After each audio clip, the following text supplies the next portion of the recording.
ભાઈ બહુ સરસ મજાનું રચના ગાઈ કે સમજણ વગરનું જીવું અને જીવો વરહ હજાર. હે કે સમજણ વગરનું જીવું અને જીવો વરહ હજાર. પણ જીવનમાં સમજણ છે એ બહુ મહત્વની વસ્તુ છે. આ બાજુ વડીલો બેઠા છે, આ બાજુ માતાઓ બેઠા છે. આ કઈ સમજણની વાત છે? બાપલી સમજવા જેવી વાત છે. ભાવથી આપણે બેઠા છે કે આ સમજણ કઈ શાંતિમાં અમે ફોટામાં છે બાપ. હવે એને જઈને આપણે બે હાથ જોડી અને પ્રણામ કરીને મસ્તક નમાવીએ. હાથ લાંબો કરશે નહીં કરે. શું કામ? કે ફોટાની અંદર મઢાઈ ગયા છે. પણ એ જ શાંતિમાં એમ કહેવાય કે તમારા ઘરમાં જેથી હતા અને એમના શરણોમાં જઈ અને વંદન તમે કર્યા હોય, હાથ તો લાંબો કરે પણ એમ પણ કે દીકરા તારું સારું થાય, દીકરા સુખી થાજે હો. તો હવે આ ફોટાને પગે લાગવું ઈ સાચું કે જીવતા હતા તારે પગે લાગવું ઈ સાચું? આ સમજણ છે. કોઈને હાથ ઊંચો કરીને પૂછતો નથી બાપ. અહીંયા આટલા મોટી સંખ્યામાં આપણે બેઠા છીએ, પણ તમારા હૃદય ઉપર હાથ રાખીને કહો, સવારમાં ઉઠી અને કેટલા જણા મા બાપને પગે લાગી જાય? સાહેબ અહીંથી તો આ ચાલુ થાય છે. બાકી અહીંયા ગમે તેટલી વાર આપણે બેહીએ, ગમે તેટલી ભજનની વાત કરીએ, સંતની વાત કરીએ, સત્સંગની વાત કરીએ, મા બાપને પગે નહીં લાગતા હોય ને તો આ શબ્દ તમારી અંદર ઉતરશે નહીં બા. અને મા બાપને નો નમે ને એ જિંદગીની અંદર કોઈ દી નમે ને, સમજણ એનામાં આવે નહીં.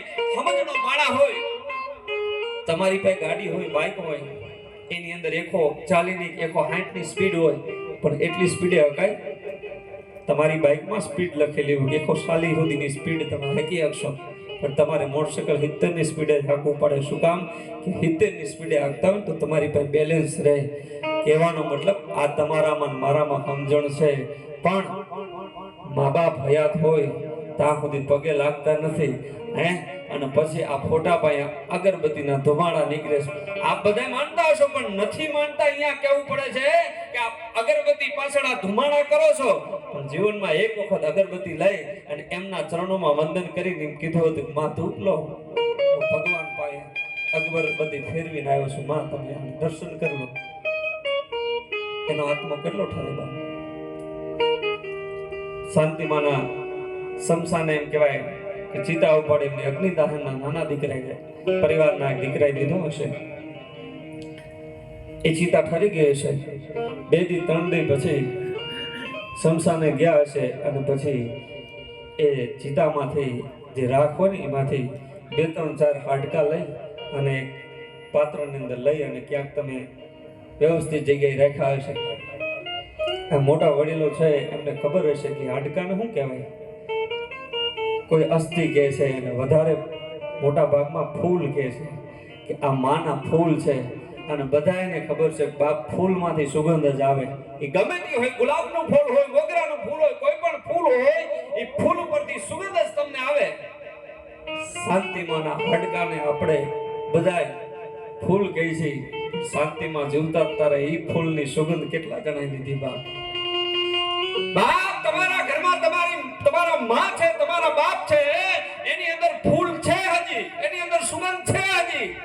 બાપ એની શ્વાસ લઈ લેજો. બાકી ફોટામાં મઢી જાય ને પછી હાથ લાંબો કરવાની તસ્તી નથી લેતા બાપ, નથી લેતા. ભાઈએ ગાયું ને આ સમજણ જીવનમાં ઉતારવાની જરૂર છે. જે ઘરની અંદર લખવું લખેલો હોય, આટલા બધા બેઠા છો, જે ઘરની અંદર સવારમાં ઉઠી અને મા બાપને પગે લાગતા હોય ને એના ઘરમાં શાંતિ હોય અને હોય. હે એટલા માટે તો ભગવાન છે ને એને પહેલું સ્થાન ભગવાનનું માત પિતાને આપ્યું છે. જે માત પિતા છે ને પહેલા ભગવાન છે. કે ઈ ન હોત તો આપણે હોત. ભલે આપણી શ્રદ્ધા પ્રમાણે જેને માનીએ બાપ છૂટ છે, પહેલા મા બાપ આપણા માત પિતા છે સાહેબ. તો એને સાચવજો, એમને વંદન કરજો, એમનો જેટલો બને એટલો પ્રેમ તમે મેળવજો. આ ઘર છે ને, કોઈ ભાઈ દીકરો હોય લગ્ન કરે ને પછી એને ઘર કહેવાય. ઘરવાળા આવ્યા અને ઘરવાળા આવ્યા પછી ઘરને મંદિર બનાવવું કે મકાન બનાવવું એ માતાઓના હાથમાં છે સાહેબ. જે ઘરની અંદર એમ કહેવાય પવિત્રતા હશે, સારા વિચાર હશે, એમ કહેવાય માન પાનને સન્માન હશે, અગ્ર નાસેન્સુ પૂજ્યંતે રમ્યંતે તત્ર તેરદા, કે જે ઘરની અંદર સ્ત્રીને માન પાન અને સન્માન આપવામાં આવે ને એ અખિલ બ્રહ્માંડનો નાથ પણ એમ કહેવાય ખુશ થતો હોય છે બાપ. તો આ સમજણ આપણે જીવનમાં ઉતારવા જેવી છે હે